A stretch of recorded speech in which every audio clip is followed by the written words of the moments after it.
As you know, we were fortunate to recruit Chaim to St. Louis in 2023 to serve as a senior advisor to the Cardinals after previous positions at Tampa Bay and Boston.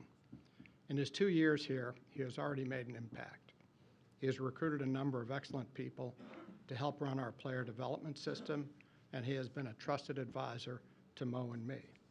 I'm excited to work with Chaim more extensively as he takes over this key role, and I know he is excited to take the reins as well. Please join me in welcoming Chaim Bloom, our new President of Baseball Operations.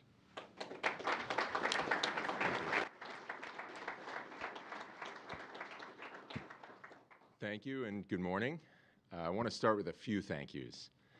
First, thank you to the DeWitt family for your trust, for your passion for this organization, and for your support of what we're building.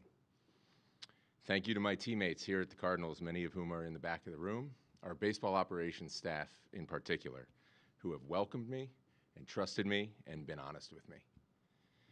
And to Mo, thank you for your insights, for your sense of humor, and for so generously sharing the perspective you gained during 30 years of dedication to the Cardinals. What a legacy you've left, and the impact you've had on the people around you and on the organization.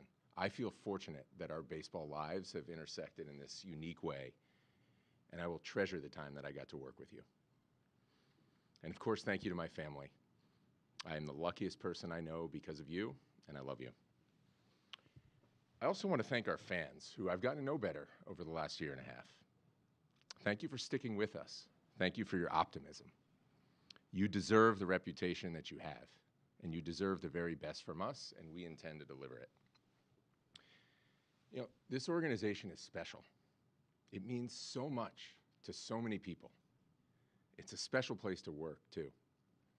Our staff, everywhere you look, is exceptionally hardworking. They care so much. The devotion to the birds on the bat is inspiring. And to those who love this team, if you could see that work ethic, that care factor that I get to see every day, you'd be fired up. And yet we are not where we want to be. We are not where we need to be, we are not where our fans expect us to be, and we are not where we expect ourselves to be. Our goal is to field a team every year that can compete for this division and for a World Series championship. I'll talk about how we intend to get there in the near term, but first I want to address the bigger picture of our baseball operation and what we stand for, what this organization is about, at least in my view. This unique transition has allowed me to guide progress in player development and performance, progress I'm really encouraged by, though we have so much ground still to cover. It's also allowed me to get to know the organization better, past and present, and to reflect on a couple of questions. Who are the Cardinals at our best? How do the Cardinals win? So I want to talk about those two questions first. Who are the Cardinals at our best? To me, it's simple. This organization, at its best, sets the standard for the rest of baseball. That's what set this organization apart for 100 years. Going back to when Branch Rickey literally invented the farm system a short walk from where we're sitting here today.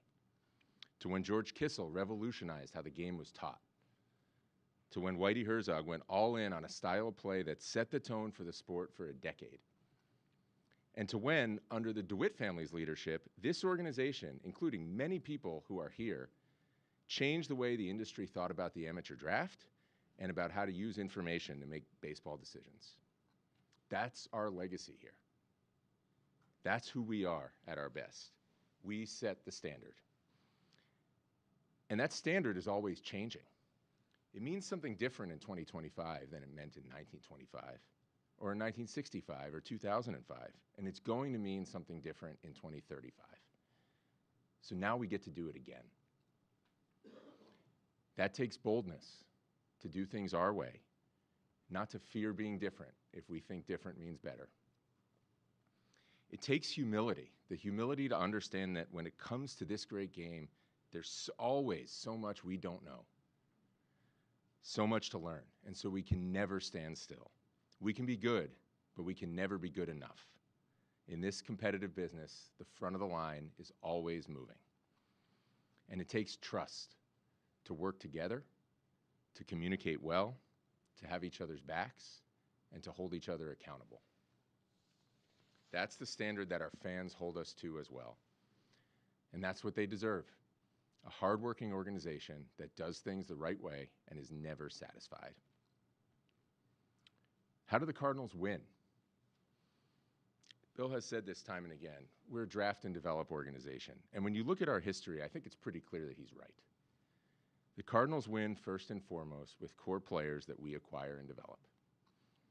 And fundamentally, that operating model that sustained this organization for decades is still sound. But for it to deliver the results that we need, we have to be elite at acquiring and developing baseball talent in every aspect. That means our process in both the domestic amateur draft and the international amateur system. That means how we assess and value players in other organizations, and our own players too. It means how we develop our players physically, how we teach them the game, how we train them in the gym and on the field, how we take care of them in the training room, how we feed them, how we help them stay sharp mentally. It means how we coach at the big league level, how we get the most out of our major league players. It means how we prepare and game plan every night, how we hire and develop our staff, and it means how we leverage information in every area and how we innovate. So we will act with purpose and with urgency to take a fresh look at every one of those areas and work to set a new standard in each of them. Much of that work won't be visible from the outside, but if we do it well, the results will be a steady flow of championship caliber players coming through our organization, dominating details and winning ball games. A core that comes together and sustains itself through the inevitable change that every roster goes through in this industry. That's how the Cardinals win. And that's how we'll work towards our goal every day. And what does that mean for our roster this offseason and into 2026? Well, you heard me say it, we aren't where we want to be, competing for the division and for the World Series. We have talent here. We have more talent coming.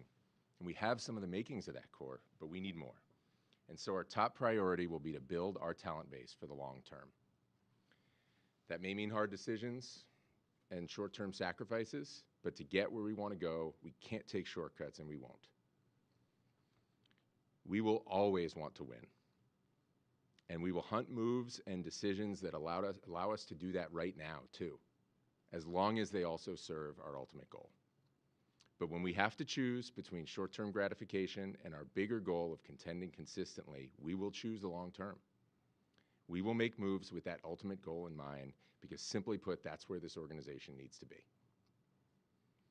And in fact, oftentimes when you're disciplined in following a longer-term strategy, you not only get there more quickly, but you reap short-term rewards along the way. I've experienced that everywhere I've been, and we saw flashes of it here in 2025 too. Now, our strategy is long-term, but we won't lower the standard that we hold here every day. We won't concede anything, and we will always compete. How we work, how we scout, how we train, how we develop, and how we play, those are things we control and that we get to decide every day, and we will get after them with intent.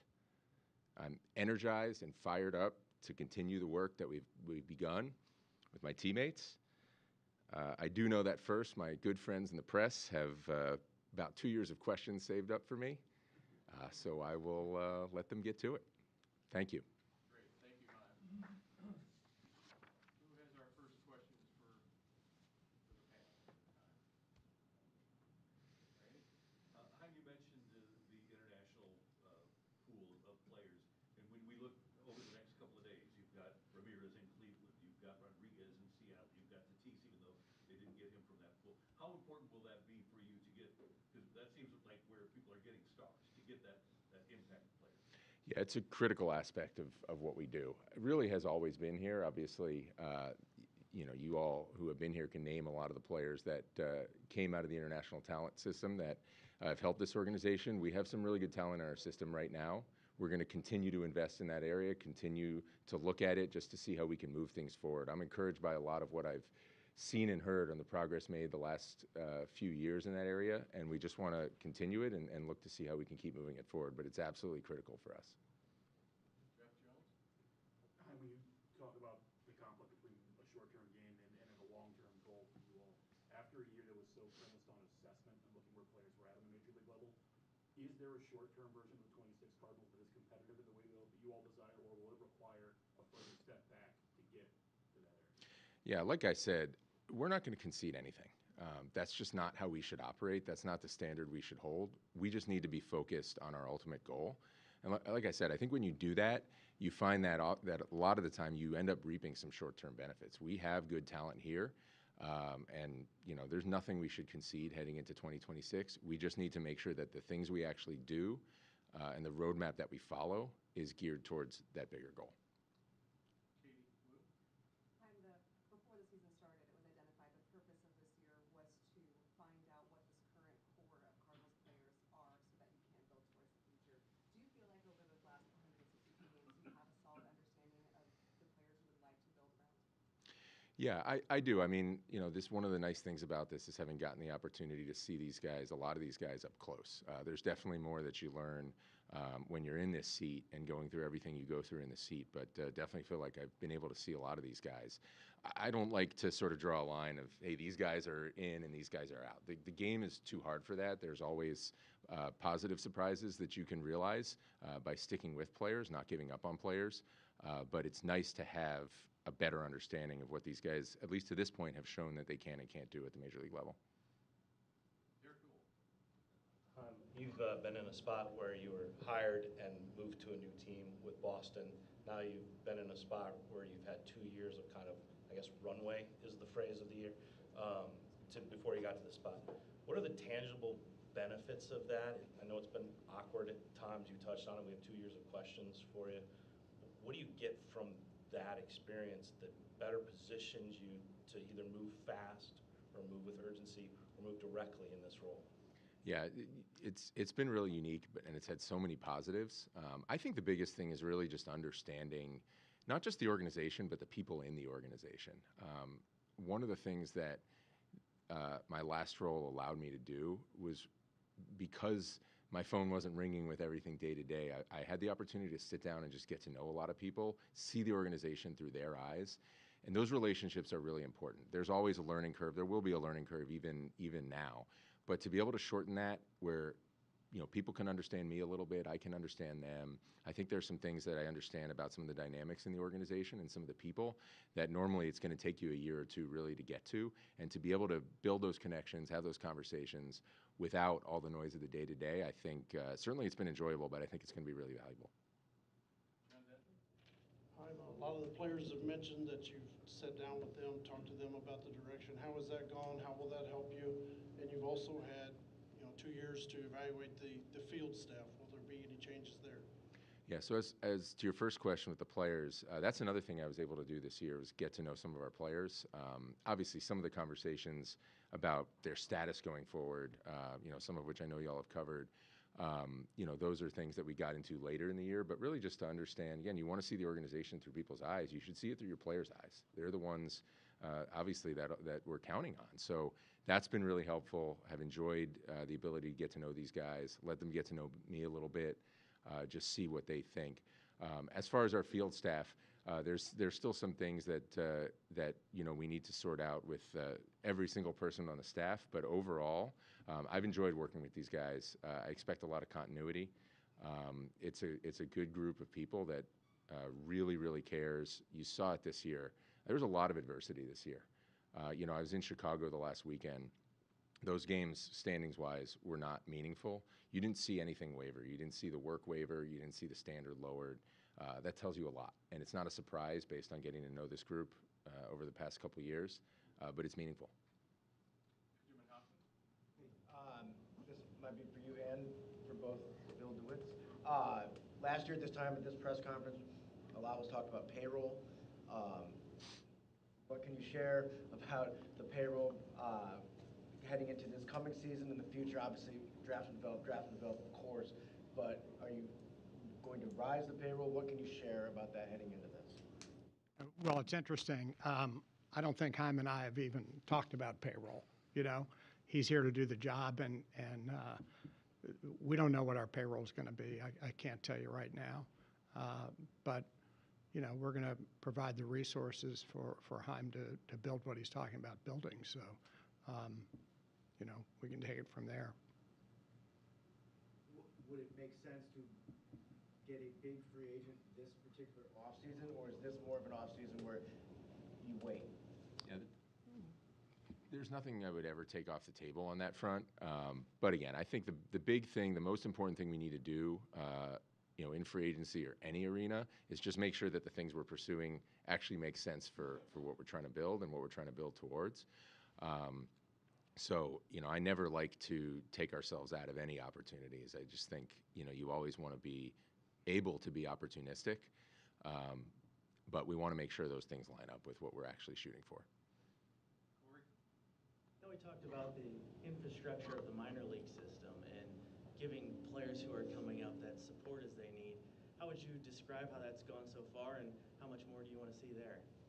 You know, I both feel, actually, a few of us were talking about this the other day, that we've made a lot of progress. Like when you step back and you think about all the things that we have done, the new processes we've put in place, like all the things that we've asked of our staff and that they've delivered on, like it really is a lot when you step back. And I think a lot of that progress is already showing in the system. And then I also look and say, you know, we have so much more work left to do. And I know the whole crew in player development and performance feels that way. You know, it's everything that I talked about. You know, we can't be satisfied with just making some progress.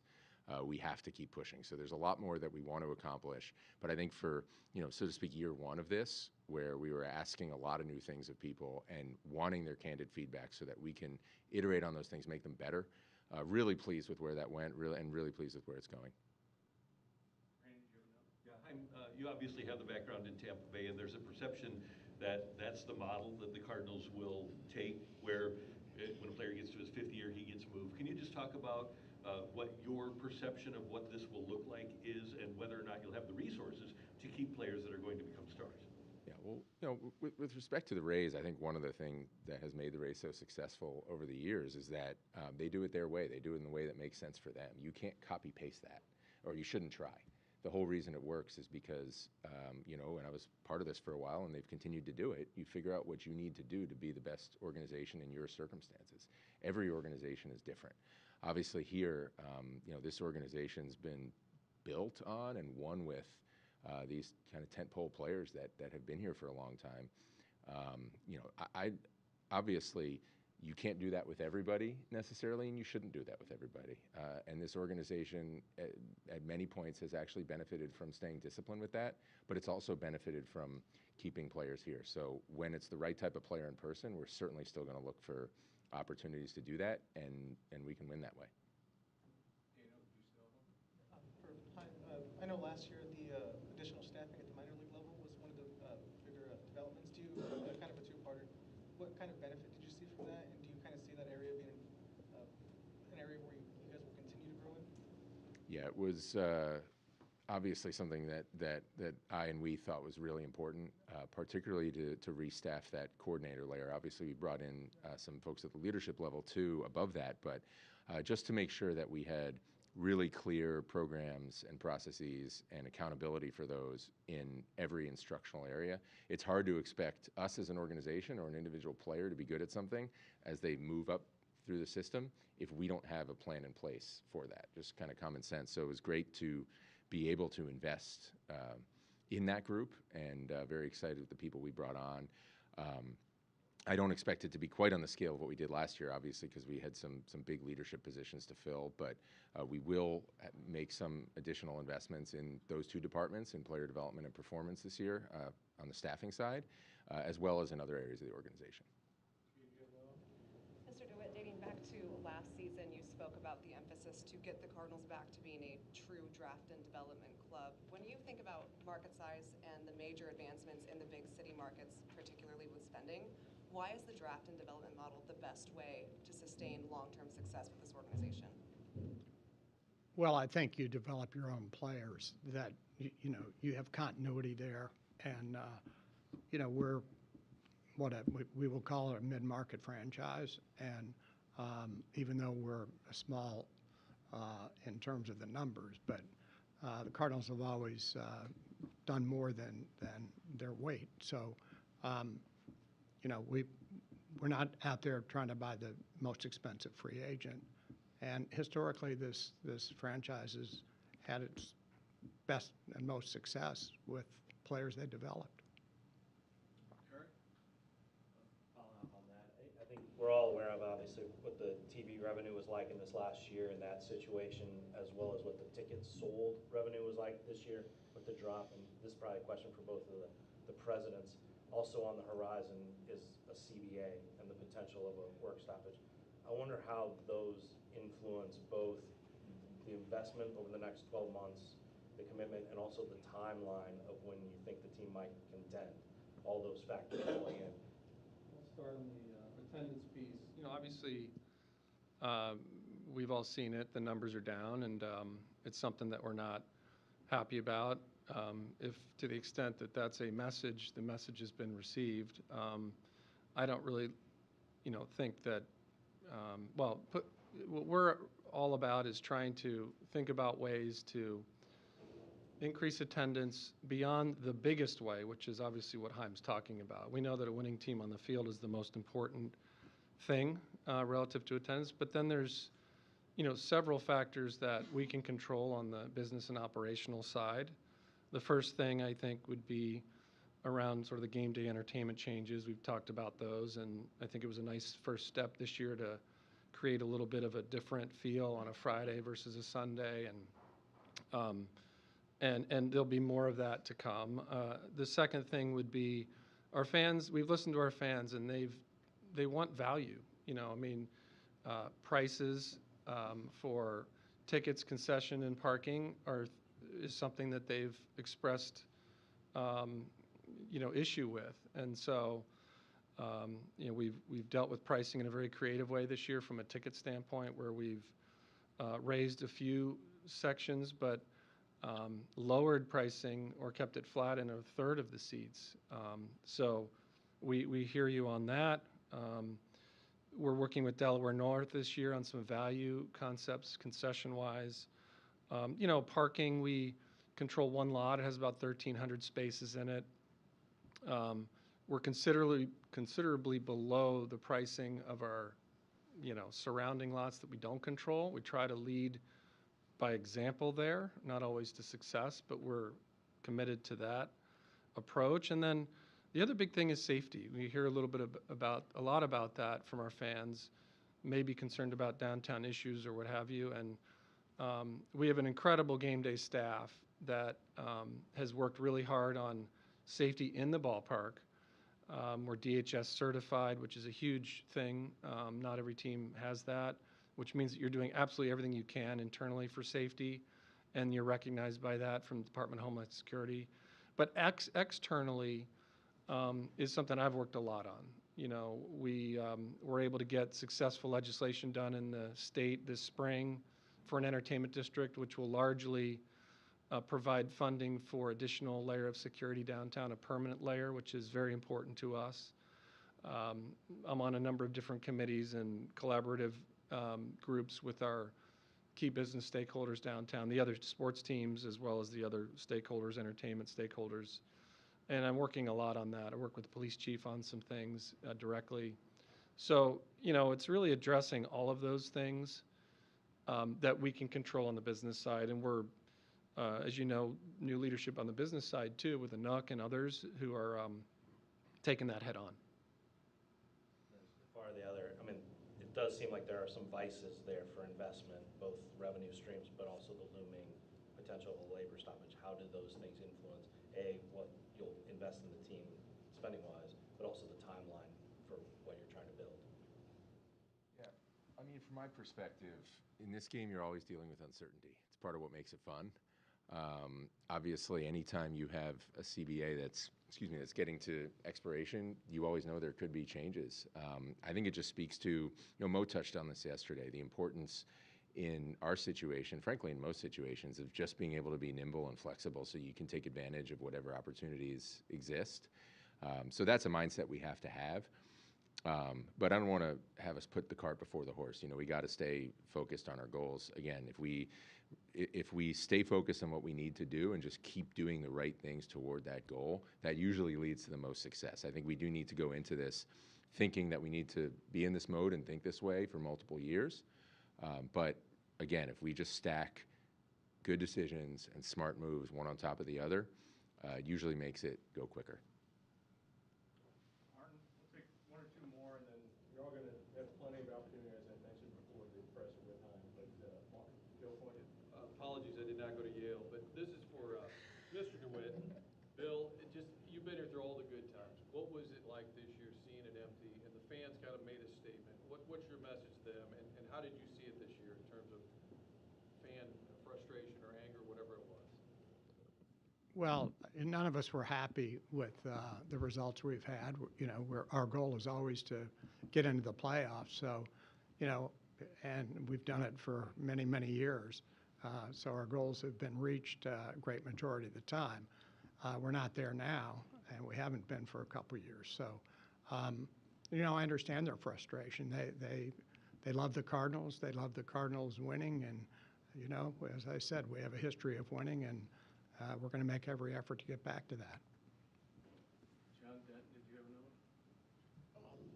The Cardinals have always prided themselves on not rebuilding, but having to go through that now, how painful of a process can that be? It's not always linear. There's step forward, backwards. Do you guys, how worried are you that the pain of rebuilding will hurt your fan base even more? I think we are where we are in terms of rebuilding. You know, we're obviously looking to build a better team.